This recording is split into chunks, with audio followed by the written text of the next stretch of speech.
Now I request Tulasi ma'am, mother of Rohit, to come forward to speak a few words.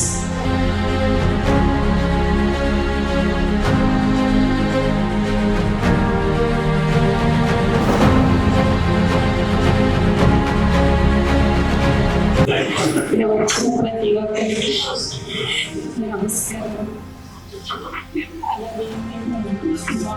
చదివించాలని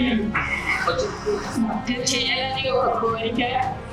ఆ కోరిక మేరకు Kiran sir మాకు చాలా support చేసి, మీకు భయం లేదు, బయటకి విదేశాలకు వెళ్తే పిల్లలు ఎలా ఉంటారని చాలా మంది తల్లిదండ్రులు భయపడుతూ ఉంటారు.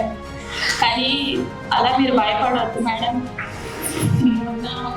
మా వెనకల సార్ చీమికే సార్ కూడా మనకి చాలా అందంగా ఉంటారు.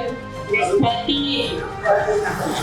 ఏ ప్రాబ్లం అయినా ఏదైనా ధైర్యం చేసి మనకి సపోర్ట్ చేసి మనకి విజయంతో సాధించి మన పిల్లలకి మనకి డాక్టర్స్ చేసి చూపిస్తారనేసి ఒక నమ్మకంతో చెప్పారు కిరణ్ సార్. అదే ఒక నమ్మకంతో మీరు కూడా బాబుని డాక్టర్ చేయాలని నిర్ణయించుకున్నాం. వైజాగ్ నుంచి వచ్చాం మేము. Thank you sir.